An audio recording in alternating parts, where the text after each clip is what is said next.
Almost 2 years ago, I was introduced to something that would change my life forever.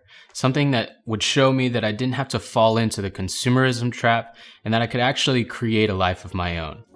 That thing was journaling.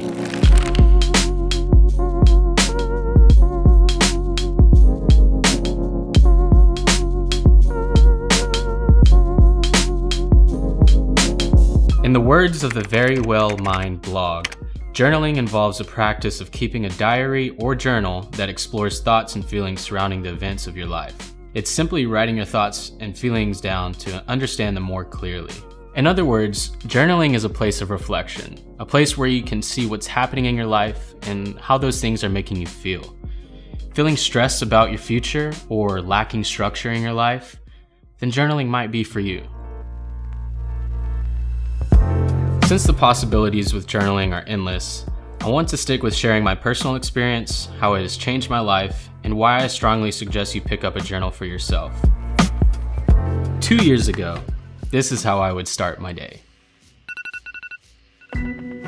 I would wake up, check my phone, and of course, scroll through Instagram to check for any notifications. Gotta get that dopamine, right? During this time in my life, everything was a mess. And the worst part, I didn't even realize it, but this lifestyle could only go on for so long. As I'm sure you can imagine, I was not making a lot of progress. After just graduating from college and not having a clue what the future had in store for me, I felt like I was trapped in a maze without knowing which way to turn. I had just started my freelance journey as a filmmaker, but had no clue how to structure my days. I would hear successful people talk about the benefits of journaling left and right, but I absolutely hated to write and didn't understand how writing my thoughts down on paper would be in any way beneficial. But then, I decided to give it a shot. I figured, what's the worst that could possibly happen? My life was already a mess, and I knew that having a habit of shutting work off in the middle of the day surely wasn't going to cut it for me. It definitely felt weird at first, but I started out by just writing down what I was feeling. Then I turned to the internet to find journal prompts that other people were using. What does success look like today? What is one thing you're grateful for? What is something you're dying to achieve? Just to name a few. Even after just a few months, I noticed something beautiful was happening. For the first time ever, I felt like I had a grip on myself and what I wanted my future to look like. I was finally in control and could manage the thoughts, stresses, and anxieties at my doorstep. I started to learn more about myself, my habits, and the outcomes of my decisions. Then I was able to use that reflection to help create solutions and intentions for a better life. I also noticed how journaling promotes the stability of other good habits, and it helps just with keeping yourself accountable. Plus, whether it's your best friend or your journal, it's always good to get your thoughts and feelings out. Fast forward to my life now, and I can confidently say that I have more structure. As I'm sure some can relate, working from home might be a luxury, but it can also be really tough to stay on top of your shit. But guaranteeing that progress is being made behind the curtains can provide a little peace in the present moment. Settling for mediocrity is one of the scariest things known to man. But if we're willing to be intentional with everything we do, only great things can come from it. It all starts with setting that intention. As the famous saying goes, the first step to solving a problem is admitting there is one. And the only way we can recognize whether or not there is a problem is through reflection. If we choose not to reflect, we willingly make the choice to continue living the same life over and over again. And while I'm one to completely support leisure time, being intentional should happen first. Life is way too short to simply sleepwalk your way through it. There are so many amazing journal prompts out there, so really it's just a matter of doing some research and seeing what works best for you.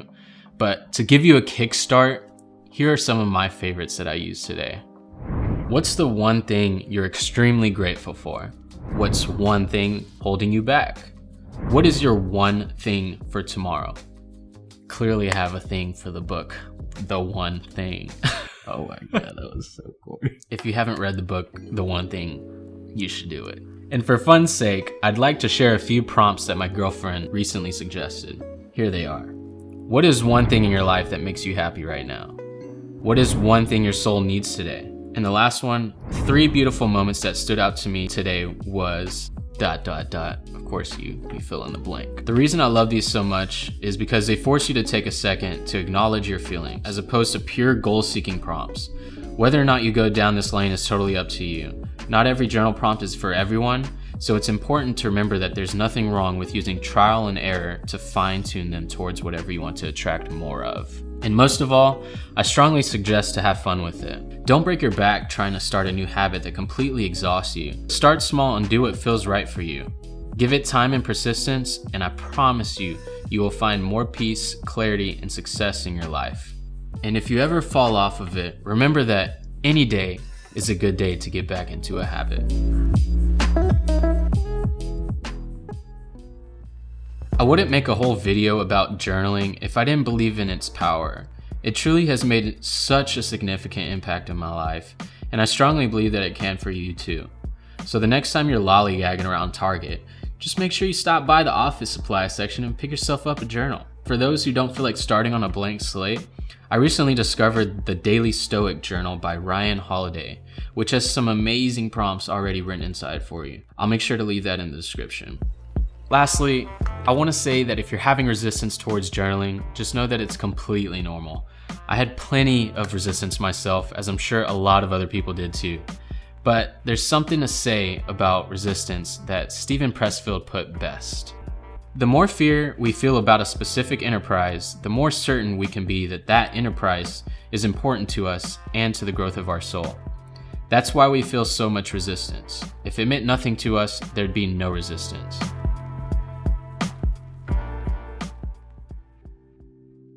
If you enjoyed this video, make sure to leave a like and hit that subscribe button so you can see some future videos just like this one.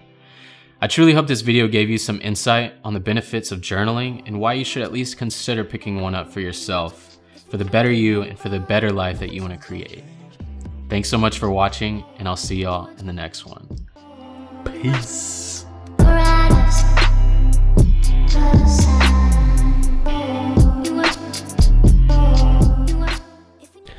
Okay, actually, really quick, I want to tell a story that's really funny before y'all get out of here. So yesterday when I was shooting the waking up scene in the bedroom, I made the mistake of undoing this knob right here on my C-stand, and the whole thing just fell on my head.